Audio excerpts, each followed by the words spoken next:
As journalists, we are trying to show, not tell, in our reporting.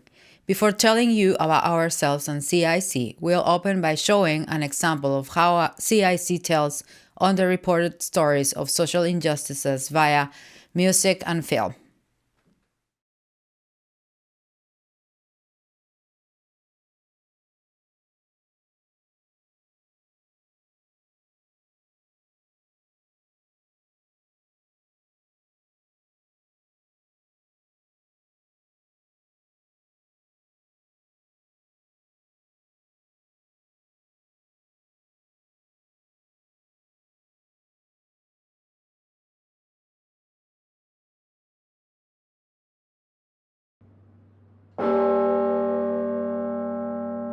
More than 5 million people have had to flee the devastating effects of the humanitarian crisis in Venezuela. It is a forced migration because in most of the country there is no access to water, electricity, or food. Every day, hundreds of people cross the border into Colombia on foot. These migrants, known as caminantes, walk hundreds of kilometers seeking a path to survival. The authoritarian government of Venezuela censors and persecutes journalists whose reporting defies the official state messaging about this crisis. Many brave journalists fight now to offer information at this time in the country.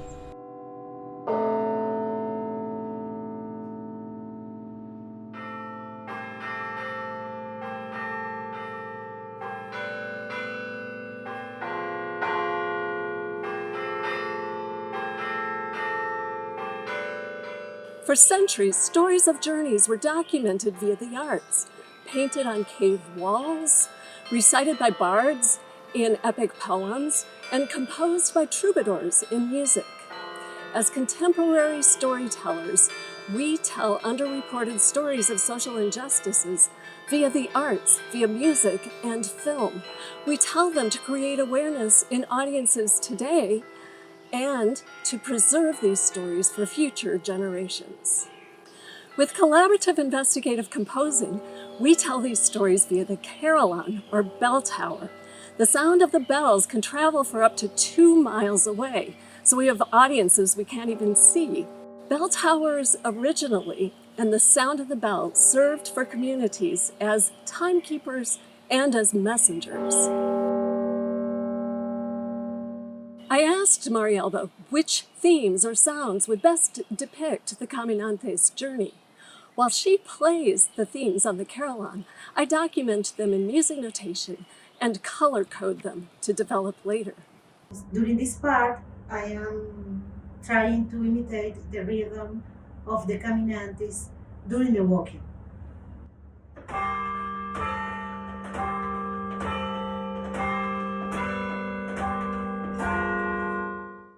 And now we are trying to tell when they encounter violence.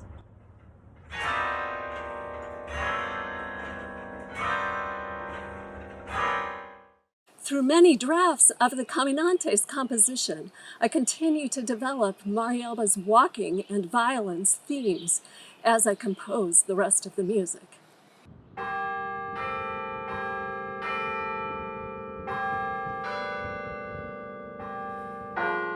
Grandmothers walk, children walk, young mothers walk and carry their babies. Due to the policies of the authoritarian government, Venezuelans no longer have access to critical information, nor to basic services, nor to gasoline. Prices escalated, jobs disappeared, violence increased. People don't want to leave their homeland, but to survive, they have to flee. In their path from the border of Venezuela to some of the main cities of Colombia, the caminantes have to climb the Andes and cross the Berlin Páramo, a very dry and cold section of the mountains, often without adequate shoes or clothes, and with limited food and water. This makes the already dangerous journey into Colombia more difficult.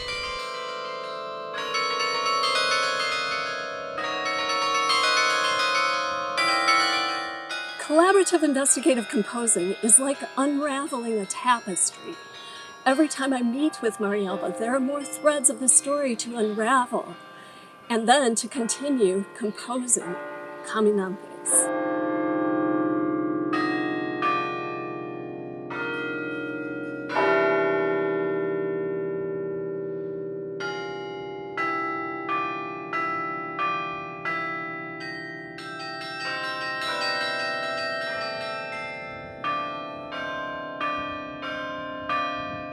As an artist, it's essential to me to document these stories accurately and to get at the emotions and feelings involved. So I ask the journalists sensorial questions such as, what color would depict the feeling of this story? What does comfort smell like? What does violence sound like?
The caminantes still have no choice but to continue walking.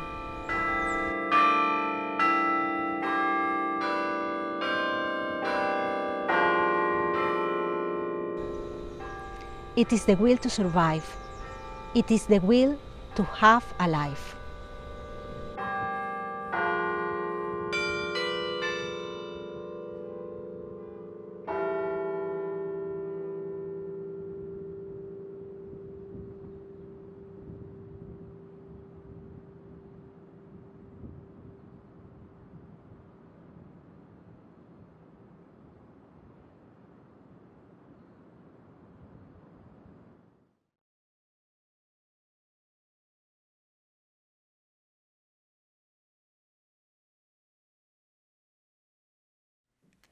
At CIC, we tell underreported stories of social injustice by music, film, and dance. It is vitally important to us to ensure that silenced voices are heard, to perform these stories to generate awareness and a call to action in our time, and to preserve the stories for future generations. In all our stories, we also bring out the resilience, agency, and gifts the protagonists offer to the world. Having one's voice heard and respected is an essential component to belonging, which in turn is vital to well-being.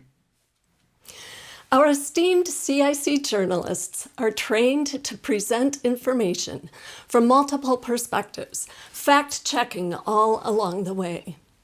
The founding journalists are Marielba Núñez from Venezuela and Jet Schouten from the Netherlands.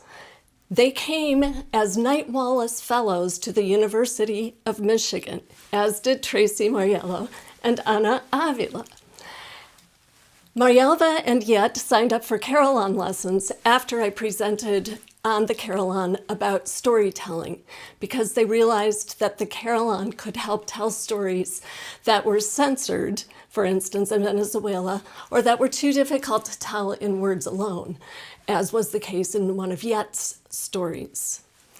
As the CIC founding journalist Marielba Jet and I learned in the early days of CIC, both facts and feelings are important in communicating stories of diverse communities and their journey to belong.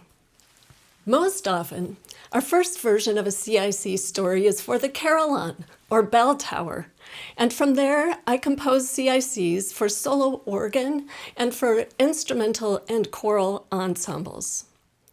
As a public instrument without the socioeconomic barriers of ticket costs, the carillon can play a critical role in welcoming diverse voices and fostering belonging.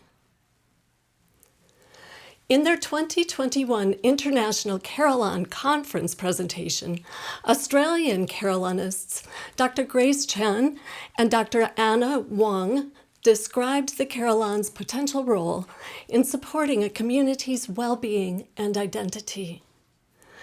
Concepts such as social connectedness and inclusion, cultural participation, and a sense of belonging are becoming increasingly important factors for a city's health and success.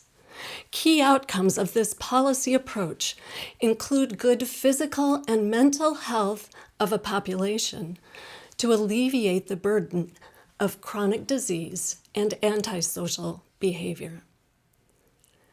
As an example, they cited CIC's Healing Bells, the piece that Yet Schouten and I co-composed in response to the onset of the pandemic. We had just received word that the University of Michigan was about to close its campus. International borders were shutting down and our fellows needed to get back home, yet needed to get back to Amsterdam. It was the day before her flight, and she was supposed to be packing, but inspiration struck. She found herself clambering up the 10 floors of Burton Tower to compose with Pamela. She felt compelled to memorialize through music the quarantine, the fear, and the uncertainty of the time. I was at the tower when Yet and Pamela began, but they kept going for hours and hours after I left. At the time of the Black Plague, people believed that the vibrations of bells had healing powers. Yet and Pamela wanted their music to reach all the places in the world that needed healing. 2 months after they began that day in the tower, Healing Bells was co-premiered by carillonists on 6 continents at the UNESCO World Heritage Day of Cultural Diversity, Dialogue, and Development. Through the co-premiere, the musicians themselves felt embraced by the carillon community, despite being physically isolated and distanced. Belgian carillonist and historian Luc Rombouts gathered and posted global videos of Healing Bells on the Leuven War Memorial and Peace Carillon's Facebook page. Yet listened to the premiere by Boudewijn's Fort on the Westerkerk Carillon in Amsterdam. The same bells Anne Frank described hearing every day from her attic hideaway. The morning of the May 21 premiere of Healing Bells, Yet wrote a letter of inspiration to me. With her permission, we'll share just a brief portion. The venture you and I went on together is a very new role for me as a journalist. Not to fight for once with government or big pharma, not to point at the ugly side of humankind, but to look at beauty, art, and to spread a message of hope. After Yet engaged in CIC work here at the University of Michigan, she was determined to continue her carillon studies. She's currently enrolled at the Royal Carillon School in Mechelen, Belgium, and is writing a book about bicycling to each of the nearly 200 carillons in the Netherlands. As another founding member of CIC, Marielba was working on her own pieces with Pamela. Here, you see photos of journalists and friends protesting the lack of free speech in Venezuela.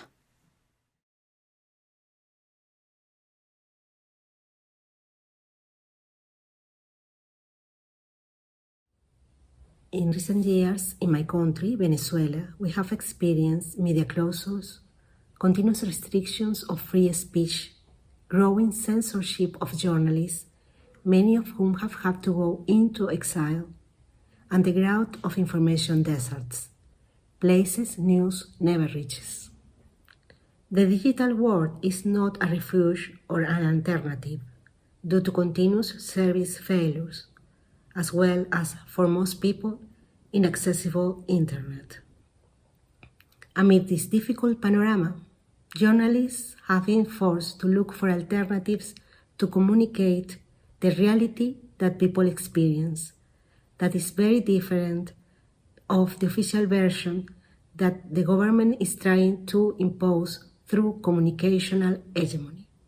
This imposition from an authoritarian government of what one is allowed to say or what should be said is something that I consider the lost voice. That is, a feeling that you are not longer allowed to speak about the reality that surrounds you. Venezuela is in a complex humanitarian emergency where most people are denied even the bare minimum, such as clean water or food. This emergency is not caused by a natural catastrophe, nor by a war. It's caused by the destruction of democracy. Traditional news genres often seem insufficient to transmit what is happening or to reach everyone who needs to know what is happening.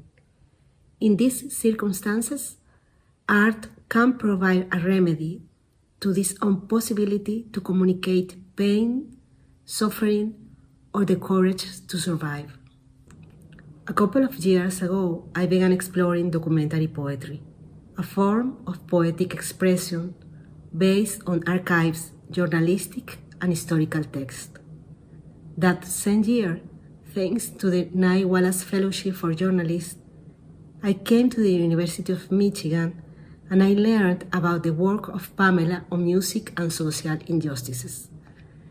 I felt that everything was connected with that idea that I was exploring to look for new ways of journalistic expression and journalistic narration, especially to tell about the story of my country. As we began to collaborate, 3 pieces were born. La Boca del Dragón is a piece about human trafficking, which premiered in this conference this morning. Caminantes is a piece about forced migration, and Llanto de Tepuyes depict the destruction of a natural protected area in Venezuela. We have talked in the team about what collaborative investigative composing can contribute. It can connect with the emotion of the person doing the investigation, with the emotion underlying the events that are narrated. CIC can create more empathy towards urgent human issues. Also, CIC can preserve the memory of events that run the risk of being erased over time, or by the position of an hegemonic discourse, by censorship, or by persecution. These stories are simultaneously universal and nervy. The girl who disappeared in the wreck of a small boat. The family that crosses a border on foot because they don't have other way to emigrate. Or the tree cut down in a forest ravaged by the search of gold. In this majestic Gran Sabana in the Canaima region of Venezuela, Tepuyes are the flat-topped mountains you see at the horizon. Our CIC piece, Llanto de Tepuyes, refers to the tears of the Tepuyes Mountains as they weep for Canaima. In Llanto de Tepuyes, Marielba improvised the opening theme on the carillon's equivalent to the black notes on the piano. The pentatonic results are pleasing and effectively depict Canaima's vast waterfalls.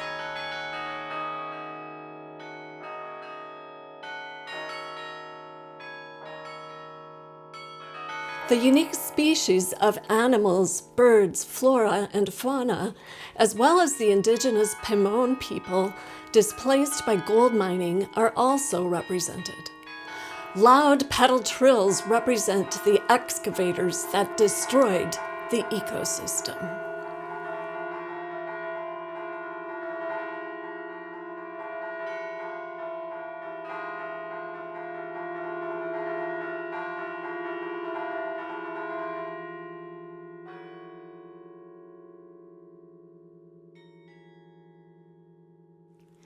The migrant experience plays out in the U.S., too, with diverse individualized stories. Our largest scale CIC work is an oratorio called Mother of Exiles. Journalist Eileen Truax interviewed migrants at the Mexico-U.S. border, and Diego Sedano filmed the interviews. I interviewed an immigrant mother and son in Pittsburgh. We wanted to document the stories that exist before and after the moment of the border crossing to counterbalance the narratives dominating news cycles. We often heard of immigrants dubbed as criminals, but seldom of their quest to belong or find a safe place to raise their children. We often heard of gang members and rapists, but seldom of young mothers who entered the U.S. dehydrated and with bleeding feet, or the thousands of tenacious workers who grow the food we eat. We didn't know about Adriana and Pablo, who were too afraid of deportation to apply to stay under DACA, the Deferred Action for Childhood Arrivals program. We didn't know about Jorge, who faced the double bias of being both gay and undocumented. And we didn't know about Odilia, a Zapotec woman who transformed disadvantages into agency. She created a translation service for indigenous immigrants in the U.S. who suffered abuses in courts and hospitals because they understood neither English nor Spanish. We didn't know about Doña Sara, who was so determined to stay in Mexico and fight corruption until 4 of her children and a grandchild were murdered in the government's attempt to silence her. Here's Doña Sara in her own words, filmed by CIC filmmaker Diego Sedano. Me mataron a mis hijos. Primero a Josefina, primero a mi nieto, Julio César Reyes. Luego mi hija Josefina Reyes, Rubén y Elías y María Magdalena.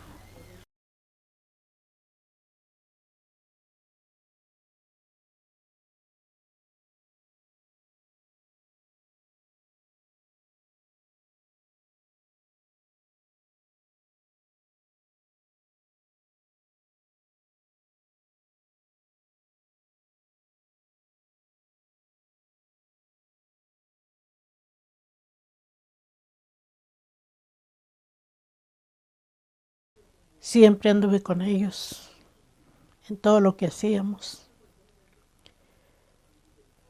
en defensa de los desprotegidos. Comenzamos a protestar, a decir, a gritar, a juntar gente para exigir que sacaran los soldados. Pero comenzaron a caer mis hijos. Lo último que fue más duro para mí fue el secuestro de Elías y Malena. Íbamos de Juárez para Guadalupe. Una camioneta salió de por acá y se nos puso enfrente así. Se bajaron corriendo los sicarios con las armas, apuntándonos. Y ya no, a mí nomás me dio un aventón y se subió a la camioneta y se fueron. Se lo llevaron. Enfrenté al gobernador en México y le grité que quería que me entregara a mis hijos vivos, que él sabía quién los tenía, que él era el patrón de todos los asesinos. Le dije yo, tú eres un títere de Calderón, tú haces lo que él te dice. Yo le grité muchas cosas. No podía contestar, no podía decir nada, no decía nada él, no decía nada. Otro día a las 8 de la mañana me hablan que ya los habían encontrado. ¿Sí? ¿Qué quiere decir? El gobernador sabía. Los recuperamos, fuimos y los sepultamos a Guadalupe. Fuimos y los sepultamos. A los 6 días de que se llevaron a mis hijos, me quemaron mi casa. Y siempre ya al teléfono de uno de mis nietos, al teléfono de otro, al teléfono de mi hija, siempre eran las mismas amenazas. Si no se callan, ustedes siguen. Y ya sabemos dónde están.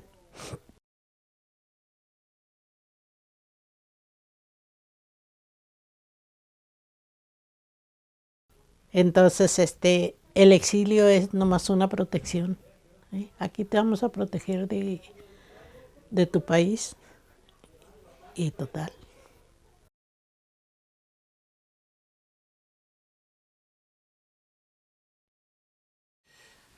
I have a confession to make.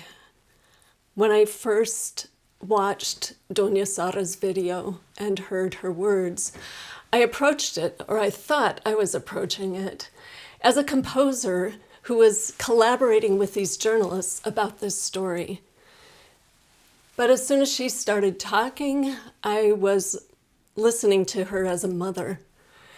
And as a mother, I was outraged that Doña Sara's children were murdered. And I poured these feelings into her aria. Ay, mis hijos, ay, mis hijos. I wrote for a soprano who would scream her outrage in a piercingly high register. When I sang and played the aria for Eileen and Diego, Eileen immediately exclaimed, "Oh no, no, no, no, we can't do that." They explained that a well-known tragic legend in Mexico feeds on children's and parents' worst nightmares. In Latin American folklore, La Llorona is a spirit who roams shorelines, weeping for her children whom she drowned.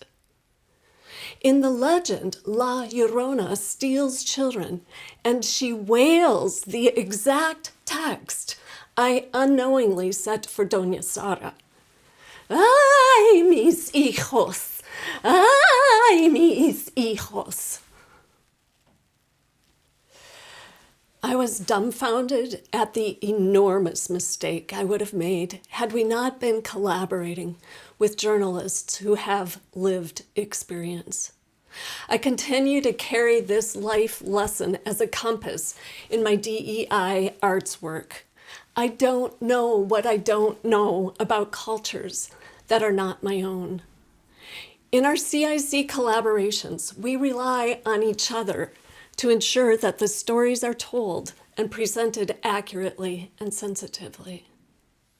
Thanks to advice from Eileen, Diego, and Tracie, I reworked the aria to reflect Doña Sara's whispered grief response to the loss of her children and her deep anger at the governor of Chihuahua, Cesar Duarte, whom she believed to be complicit in the murders.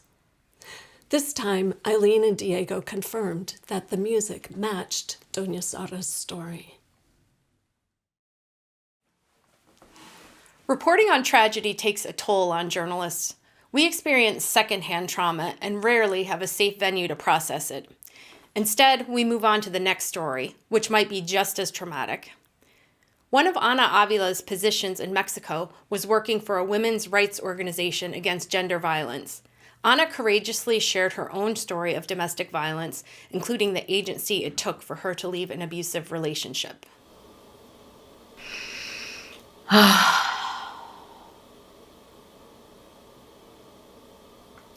need to cry a bit. Yeah, do.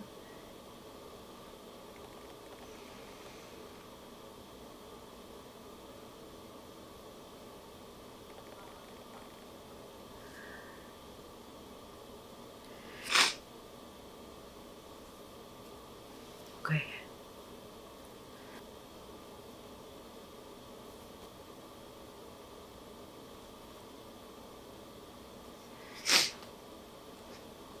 I'm ready. When the Me Too movement arrived to Mexico, I read a tweet about another woman who suffered the same with the same man as I did. When I met this man, I was working at an NGO. He is an expert in human rights and violence and security issues. I admire him a lot. He was speaking about a non-violent approach, and I was really, really attracted to that. One day we started dating. I don't know exactly how, it was a long time ago, but we started going out. When we were dating, there were red flags I didn't see. I see them now. I couldn't bear thinking that he could leave me. And I begged and I cried, and he didn't talk to me. He used silence as a source of violence. He said like I was dead soil and nothing could grow on me. There was no fertility in me, like creativity or intellectual work. I was dead. And he used to say this, and it had a huge impact. And I felt dead. I felt like it was true. I was empty. I applied for a Fulbright scholarship and I won it. I told him I was going to leave. And I was proud of myself. And also working there and studying and raising my daughter, I felt like there was some worth in me. And he couldn't get in there that easy anymore. I was becoming stronger. I went to the police station one night after he threatened me and he said he was going to hurt my daughter. But every day they receive like around 400 women. I was thinking like, if 400 women come here every day to the police station, if we multiply this on a daily basis, how about a month? And this is my city. How about other cities? How about the women that don't show up to the police station? How about the women that decided to stay quiet? This is like thousands of people. I broke the silence and I broke the isolation. So I'm doing this because I think we can create a healthier community if we speak up, we share, and we heal together.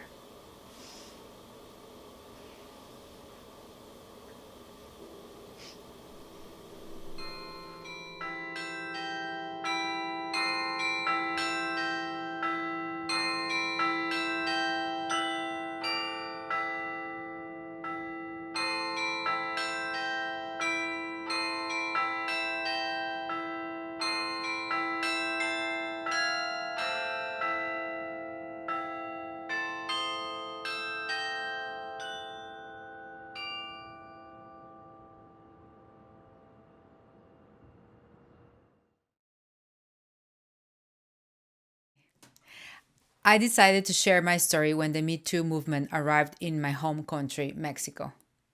When I learned that another woman's story was like mine, the same man, the same MO, the same results, I decided to go public.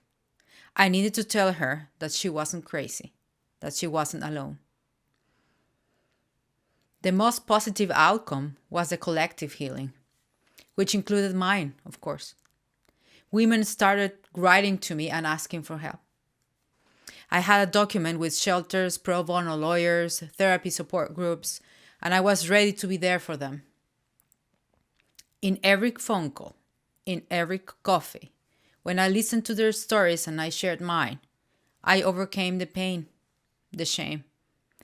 Breaking the isolation has a healing power. Acknowledging other women's pain was acknowledging mine. I saw myself in them, and they in me. My healing also came in the process of writing. My professional work has become an expression of who I am, and writing is how I process trauma. I was lucky enough to publish my story in a media outlet because my editor prepared a special space where women in the newsroom could share their stories. I was lucky to have a national platform to share, even though I feared what the man who hurt me could do, or what some friends or strangers would think. The benefits of sharing are present here. I can show you how violence against women feels. I became a stronger version of myself. And then the music came. Music needs no translation. Music offers cultural gifts. Music can bring out our shared humanity and speak to our collective trauma and collective healing. Gender violence gains ground in silence. Predators isolate their victims and create a shield to separate them from loved ones. The process takes time, and it progresses to the point in which the victim believes there is no one else in the world close to them but the abuser. The return to the community is a long journey, and it's not an easy one. In every step of my legal and emotional process, I had female friends that walked with me, and I owe them my life. When I decided to speak up, my wounds weren't completely healed. That came with I published my story. Working with Pamela, I'm creating a new path to healing and connecting with other women. The music finds a way through our feelings to share the stories, keep them alive, and make them visible. 1 in every 3 women in the United States suffers from gender violence, sexual harassment, or abuse. It's normalized and embedded in our lives. Structural problems become invisible. CIC's intention is continuously to make visible structural problems that have become normalized and invisible. Agencia Creciente is a story about how from being a victim, I moved on to become a survivor with agency. When I broke the isolation and recovered, I work in a gender rights organization. My feminist friends gave me shelter. One day, one of them was sexually abused inside the moving subway train car, and I was outraged. In Mexico's machismo culture, men had been sexually harassing and abusing women in Mexico City Metro for years. And it was time to stand up. That's when Metro Asphyxia comes. A new collective healing process started. I transitioned from powerlessness to agency. I organized with my friends a demonstration in the subway. We took the metro lines, all dressed in baggy black gowns with posters that said, "Do I have to dress like this so you won't touch me?" Or "The subway is public, my body isn't." In Metro Asphyxia, the CIC music imitates the sound of the subway cars jostling along the tracks, complete with squealing brakes and amidst cries for help. Then the music transitions to the agency Ana and her friends demonstrated, with chants that syllabically enunciate the words on the placards they carried.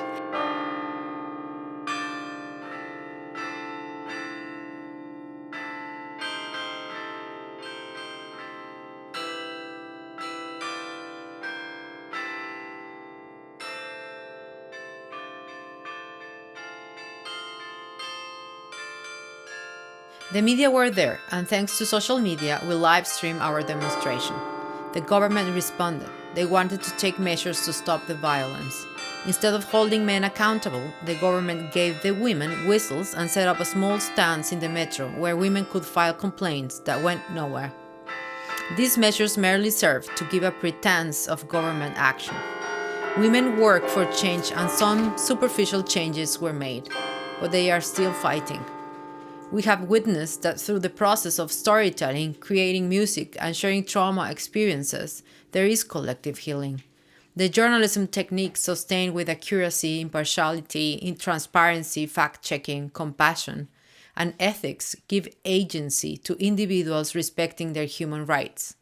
In an interview for the Harvard Gazette, Thomas Howell, expert on healing collective trauma, says that when we come to the place of restoration, there's a kind of illumination, a self-healing mechanism that heals the tissue of life. And I believe that collective healing will support individual healing and help us learn even more about individual health. So often, journalists parachute in the middle of a news event. It's a high-pressure job, and one that can give us the reputation that we exploit people's worst moments and then disappear again to move on to the next thing. It's easy to forget that the people we are writing about had lives before the news event and will have lives, often much different ones, after. The news event is not the end of the story, but it's where we often leave our audiences. I'd like to tell you how our team of collaborative investigative composers is attempting to fill the void. And the best way to do that is to give you an example. On December 14th, 2012, reporters from around the world descended into Newtown, Connecticut. I was among them. I reported on the victims of the Sandy Hook massacre, the survivors, the shooter, the family, the clergy, the global response, and a presidential call to action that ultimately went nowhere. Just ask Oxford High School here in Michigan. 6 months after the Newtown shooting, I was on a flight between Washington, D.C. and Connecticut. By pure happenstance, I wound up sitting next to Jeremy Richmond. His daughter Abiel was killed at Sandy Hook. We talked the whole flight. This man had a whole life before and after December 14th, 2012, but all most people knew him as was the face of a distraught father that flashed on their television screens for days and weeks after the tragedy. In that 2-hour plane ride, I saw how much more than that he was. Jeremy connected me with several other Sandy Hook families who demonstrated inconceivable resilience and in some cases forgiveness. It astounded me that these people could ever pull themselves out of the depths of the worst tragedy that could befall a parent. One of the people I met through Jeremy was Scarlett Lewis, whose son Jesse was killed. She opened her heart and her home to a photographer and me and showed us how life does go on. When someone trusts you enough to share the worst moment of her life with you, a journalist feels extraordinary pressure to find the words to do justice to the story. I did my best, but it didn't feel like enough. Years later, when Pamela invited me to collaborate with her, I knew exactly what story I wanted to tell: Scarlett's. We'd been in touch sporadically since I visited her back on her farm in 2013. She agreed to be part of the collaboration.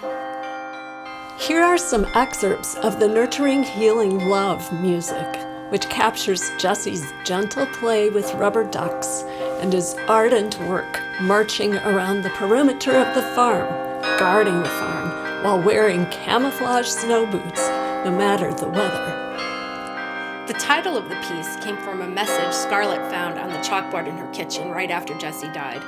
It was his final message to her. You can see the chalkboard on the top right here. Nurturing Healing Love, spelled phonetically, as only a 6-year-old can. In the lower left line of the music, you'll see that a low bell chimes 29 times, once for each of the Sandy Hook victims. The 29th bell is for Jeremy, who was so bereft that he took his own life in 2019. The piece concludes with a representation of the hope that lives on in Scarlett. She founded a nonprofit in her son's name.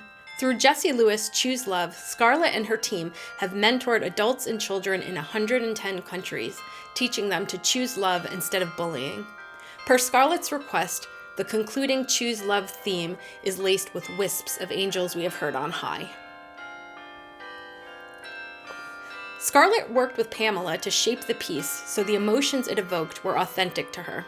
Our source's participation in the creation of our work is essential to CIC and what sets it apart from journalism. Although our work is based on sound journalistic practices, it is not the sole creation of people who parachute in to tell other people's stories.